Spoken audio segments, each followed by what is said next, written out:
Hey everybody, this is Dr. Tom Carr, aka Dr. Stoxx of drstoxx.com, DRSTOXX. This is another edition of Market Talks with Dr. Stoxx.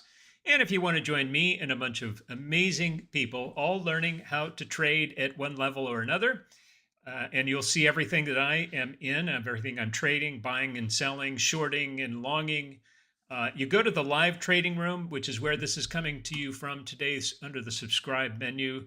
Scroll down and you can join us right there. And if you want to add on our relatively new, now it's in a second year, the live options room, you can do that at a 40% discount if you buy both together.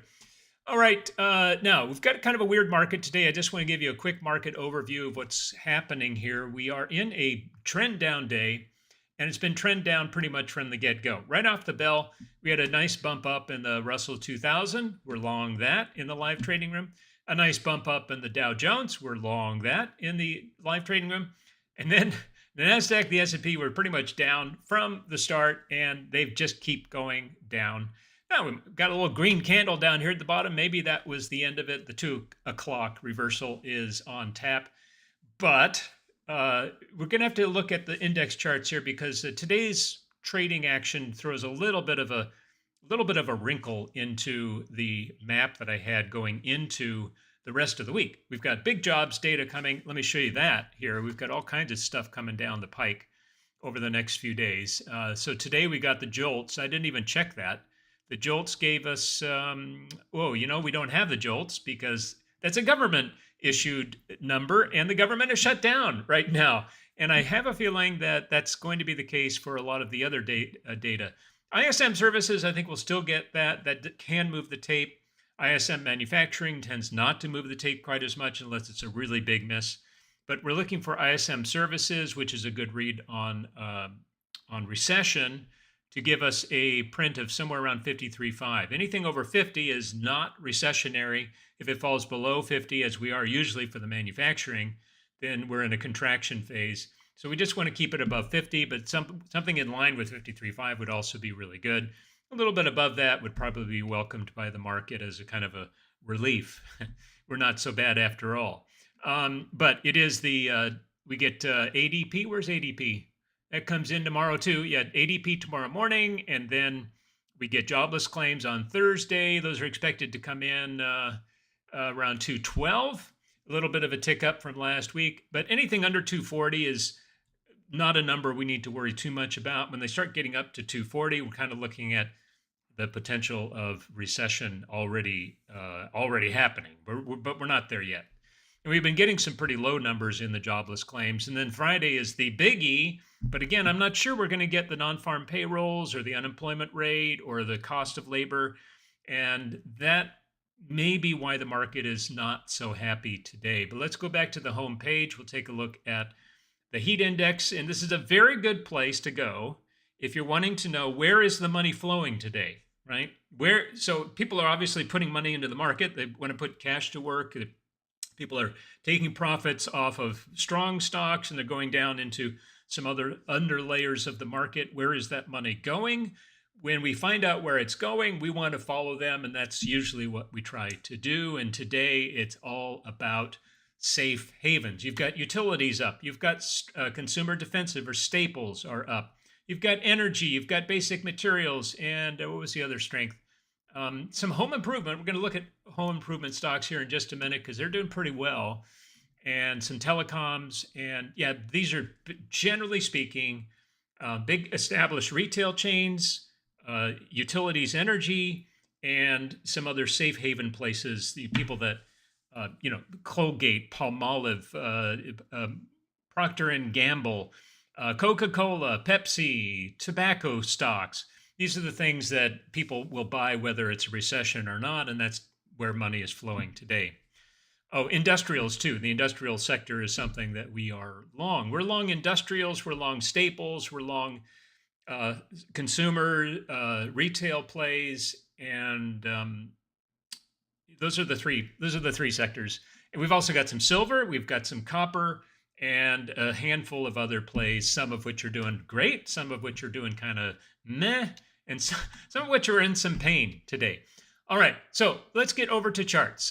Here's what I want to do today. I want to take a look at the indexes because those are the, those are the big footprints in the market. And when the indexes are happy, you're going to find a lot, trading is just a lot easier when the major movers of the market are moving higher. And that's not the case today.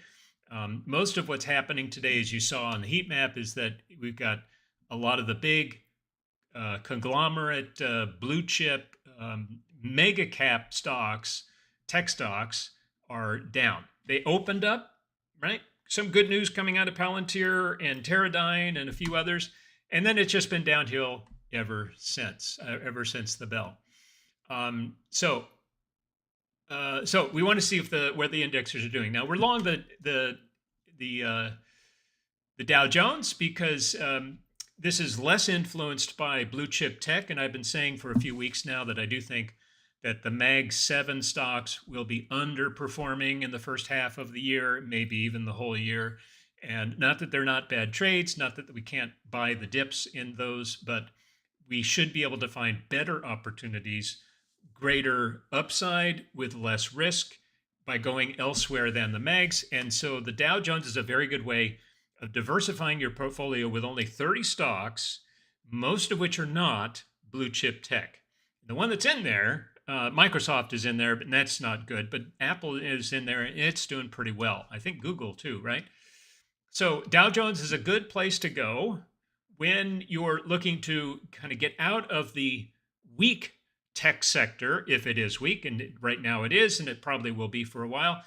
And you want to put it into those underscored, underperforming sectors that have been lagging, that are ready to play some catch up. Industrials, healthcare, big drug makers, insurance plays, energy plays, right? They're all in there. Okay, so we're along this, and I really don't see any problem. Yet today's action is disappointing, right? We shot up, we took out yesterday's high. In fact, we printed a multi-day high, not quite all-time highs, but pretty close to it. And then it was a big volume sell-off from the first 20 minutes or so after the bell. Now, here's some good things to note, right? We're well above yesterday's overnight highs, and where can we put a line? Let's put a line right there underneath yesterday's highs, which coincides with highs from a couple of weeks ago. And if I stretch this out, yeah, there's some action going on right there. So that's a pretty important shelf, what I call a volume shelf, right around 48.5. And it tagged yesterday. The 50-period moving average bounced up quite nicely all day long from there. And now today we're getting in the Dow Jones, at least, what I would just call some simple back and fill. Often when the market gets up, it clears out a bunch of overhead supply. It does very well. It's very easy to succeed up there. And then the very next day, it kind of gets shot back a little bit to test some of those intraday support levels. That's where we're at today. I don't see anything bearish here. I think we can hold our long in the Dow. Now for the S&P, it's a little bit of the same story. S&P is kind of like the Dow in that it is much more broadly diversified. It's not like the NASDAQ 100, mostly blue chip tech stocks. And it does have the big mags at the top, right? And it's a weighted index, so they do carry a lot of influence. But you're talking about in the S&P 500 maybe 15, 18, 20% of the total, whereas in the NASDAQ, it's maybe 33, 40, 35% of the total. Those Mag 7 stocks at the top, I don't know exactly the numbers, but it's much different in the S&P. And this is why sometimes you'll see, while the S&P and the QQQ often trade in tandem, you'll see the S&P having a better day than the NASDAQ because it is a bigger and more broadly diversified index. I did not hit the microphone this time, so we should be okay. Now, we tagged the 50-period moving average for the second day in a row, bounced, at least it held, and we're well above the lows of yesterday. And here's the other thing I wanted to show you. If you draw in a trend line, there are two places where you could put it. You can put it underneath the intraday lows, which is what some people will say that's where you need to put your trend line, or the way I was taught, you put it on the closing or opening and closing lows, the body of the candlestick. That's where you place it. Don't worry about the intraday stuff. And either way, Either way we place it, we're above that, and we're also getting quite tight, right? The S&P looks to me, even with today's kind of nasty sell-off, it looks to me like it's gearing up for a good breakout move to the upside, not to the downside. However, as I always say, we trade one day at a time. We don't try to cling too tightly to our bias. We let the charts tell us what it's doing. Today it's not happy, but it could just be some back and fill, some testing of the lows, some shaking out of weak hands, some allowing big players to get on board at a lower level before it does its real thing. And typically we have seasonality the first half of February, which is very bullish, one of the best, most bullish 2-week periods of the year. We're coming into February with a month that was kind of weird because everybody was going into metals, and metals were doing really well. They gave us a huge win in January, but a lot of the major stocks weren't doing that well. They need to play some catch up. So I do think that for the next week or two, my map is tentatively for some more bullish action than we're seeing, at least today, and that we have seen for several weeks now. You can see we're in this pretty tight range, right? It goes up for a few days, down for a few days, up for a few days, down for a few days, up, down, up, down. So that is a trading range. It's a little hard to swing trade that. And one of the things you want to do when this happens is you want to find trending stocks that are not going sideways, but are actually going up. And you buy those at support and you sell them when it gets up to resistance. Okay, and we're trying to do that as much as we can. We're not always successful, of course, because the market doesn't lend itself to certainty. It lends itself to probability, but not to certainty. And I know as a trained philosopher that there's a big difference between certainty and probability.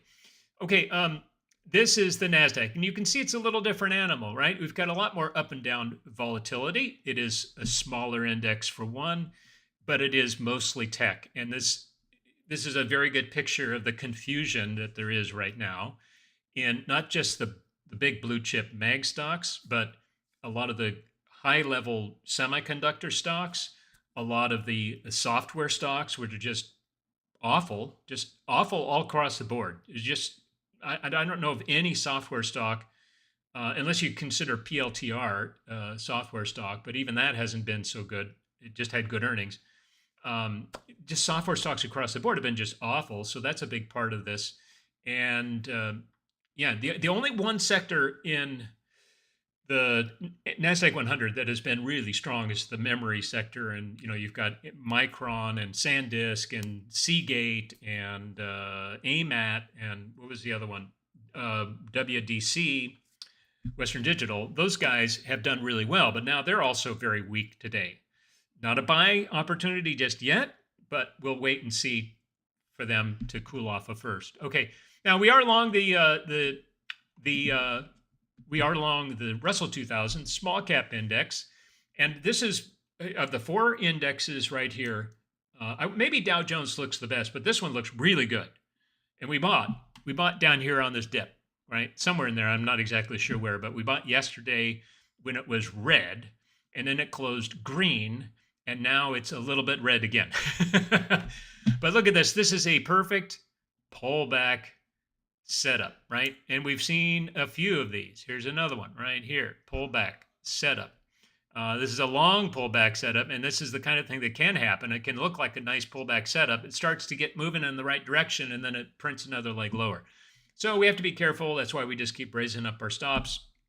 But this does look good as a potential breakout, just as it did back in this area right here. Now, you look at the volume balance, yeah, there's some distribution days out there, but there are also quite a few big green bars, quite a few tall green bars, and that means accumulation. So it looks to me like, and pretty good chance that I'm right about this, that we're seeing rotation out of blue chip tech, right, out of NASDAQ stocks for the most part, and into small caps, and just about every other non-tech sector, and I'll show you some of those in just a minute. Now let's take a quick look at Bitcoin and Ether. I'll just give you my quick notes on this. I think Bitcoin is going to be a good long soon, but not today and not tomorrow. It will probably take maybe a week for this to kind of cool off. It's still going down. It hit my 75,000 target yesterday, and I thought that was going to hold, but it wasn't the hold and went all the way down to what, 73,000 today.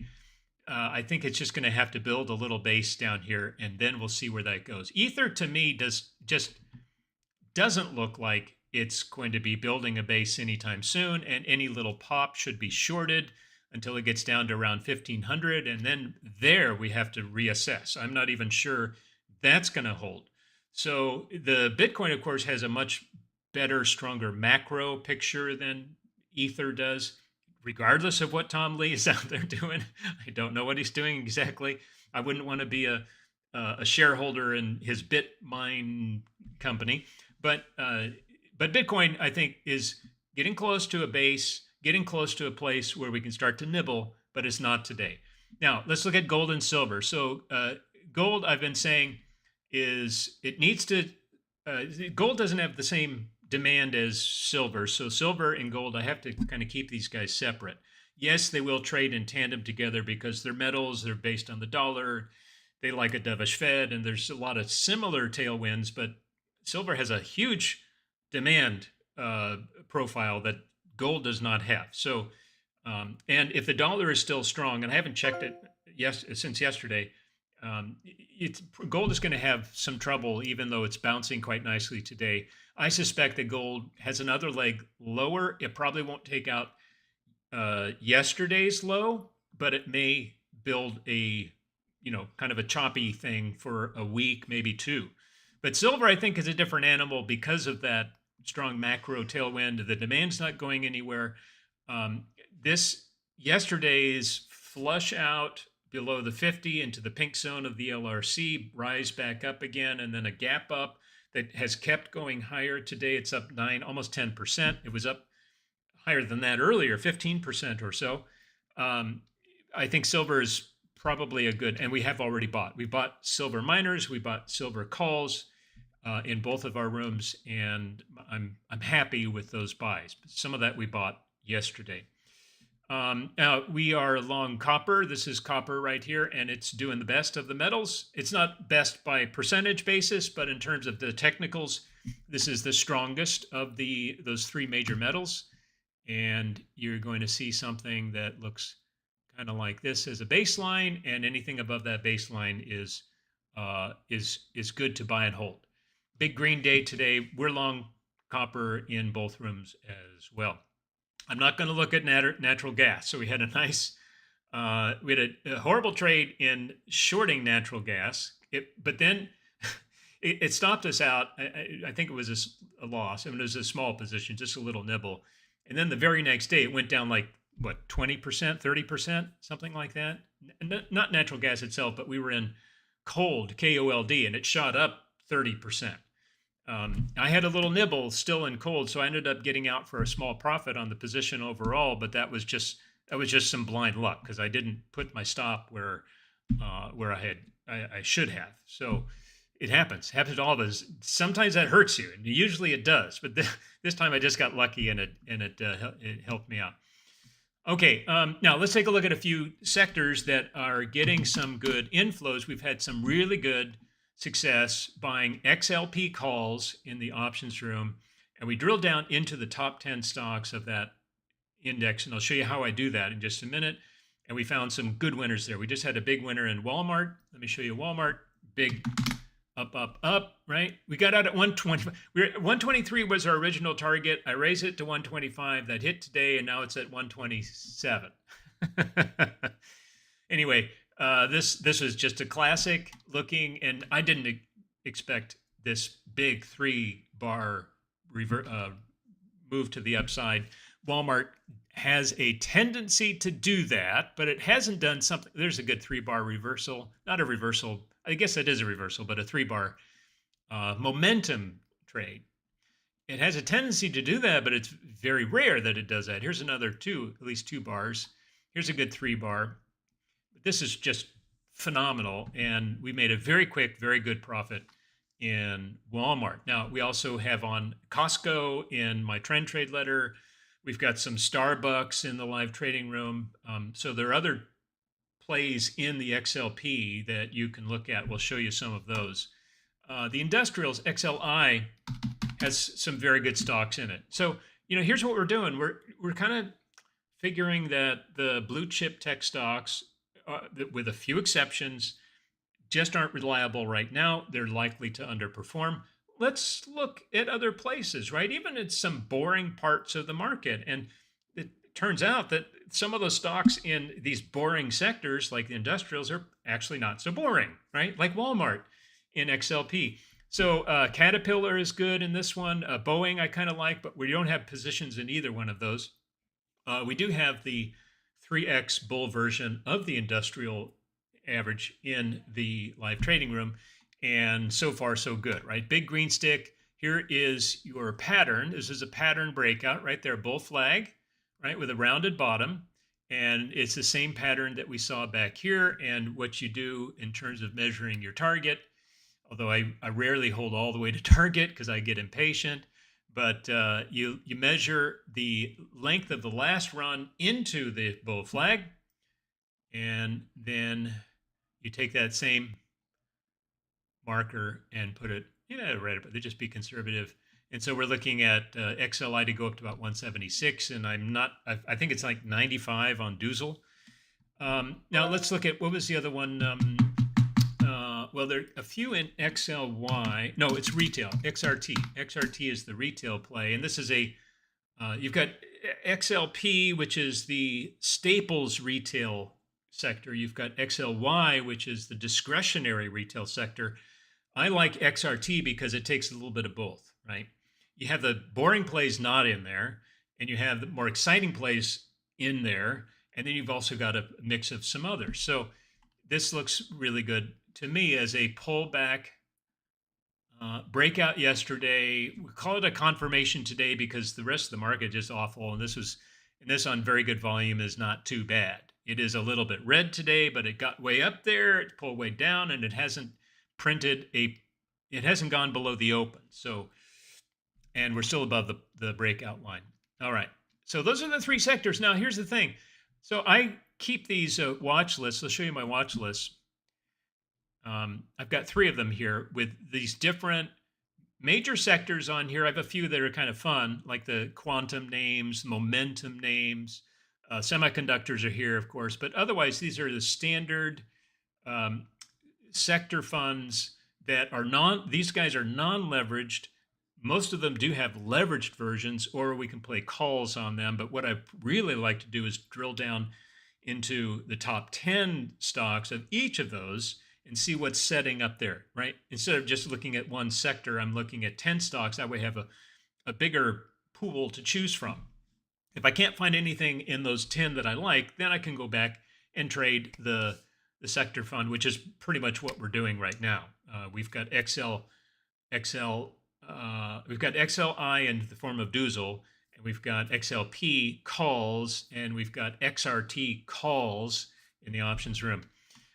So you've got regional banks, gold miners, silver miners, copper miners. You've got I've got the mags there in a separate fund altogether.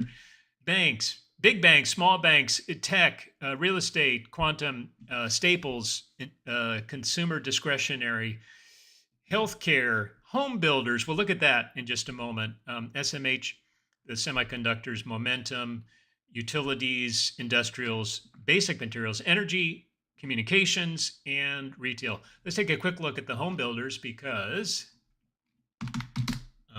a number of related names to the home builders are doing really well today. So we're in low, LOW in the trend trade letter. Home Depot's doing well. I think Toll Brothers is coming up with its earnings this week or next week, coming up soon. Overall, however, as you can see from this chart, the home builders have been kind of a lagging sector. They're not up at 52-week highs. They've had a pretty sharp downtrend. They're just trying to price in a Fed that isn't quite as ready to cut as the market wants it to be. Home builders need mortgages to come down. They have been coming down. Home prices are coming down, but still, they've had, in order to gin up the demand, they've had to cut a lot of costs and offer incentives, and a lot of real estate brokers are having trouble. So It's just not a healthy segment of the economy just yet, but I think it's going to be. And very soon, here is your pullback line. We got well above it today. If you'd like to trade breakouts as they're happening, then you probably got disappointed. But big volume, this should follow through in the next day or two. I've got my eye on XHB calls, or we can go with NAIL. NAIL is interesting. It's got the home builders and it's got Home Depot, Lowe's, Floor and Decor, and a few others that are suppliers to the home builders, and they put it together into the same, and then they leverage it up to 3x. So the NAIL, NAIL, is also good to keep an eye on, but it's not, in my opinion, not quite ready to go just yet, but we'll keep an eye on that. All right, let's go down to the XLP. So here's what I do, right? I've got XLP. I'm not looking at XLP itself. I've done that analysis already on the page that has all the sectors on it. And I've got the top 10 stocks, maybe 9. It's not always possible to put all 10 in there. And sometimes a leveraged fund or an unleveraged fund will have like a big cash position, or they'll have some stocks that really just can't be traded on the American exchange. They've got foreign stocks in there, for example. So I just take the top 10 or the top 8 or 9 American stocks that are well known, right? So Walmart, I showed you that. We had a really nice trade in Walmart. Costco, we're already long in that one. Here's Procter & Gamble. You can see really nice momentum moves. Some of these aren't uptrending as stocks overall, but they've had a really nice run the last 3 or 4 days because people are putting money to work there, and we want to follow the big money. Here's Coca-Cola. Look at that nice move, and that is all-time high. Here's Philip Morris, not just a tobacco company anymore, but they do other things. And it's kind of petering out today, but they do have earnings coming up. PepsiCo, look at that. Wow. You thought Coca-Cola was nice. Coca-Cola's up 2%. Pepsi's up 4.6% today. And how far has it come from just a couple of weeks ago? Here's Altria. This is the, I guess, the spinoff, right? Philip Morris and Altria, which used to be Philip Morris. I don't know. I'm a little bit fuzzy on my history of this particular company, but it is a tobacco company. Mondelez is a international. I don't know much about Mondelez. Here's Clorox. I'm going to say Clorox. Colgate-Palmolive. This is the company that makes the, well, they make toothpaste, of course, and some other things. But you know the scent beads that are so popular now. They own most of the companies that make those, and so that's one reason why they're doing so well. And here's Monster Beverage. So we're a long Monster Beverage. I really like this setup. We're long calls, I should say, in the options room. There is your little bull flag. Last 2 times, it showed the same pattern. Had a nice run for several days higher. Nice run for several days higher, and we're looking for that to happen again. Now, just a quick look, like Amazon. Big up today after a nice green stick yesterday, heading into earnings, slam, slam, slam, slam, all the way down below the lows of the last 5 or 6 trading days. That's not good. I said Tesla was in some trouble, and it is, because it's right down here at like a multi-month low, and if that gives way, this little falling wedge, which I had understood at one point to be bullish, is now turning out to be a downtrend. And that's not a good look for Tesla. I'm not so sure it's a short. We don't have any shorts on at the moment, but we'll take a look. Here's Home Depot.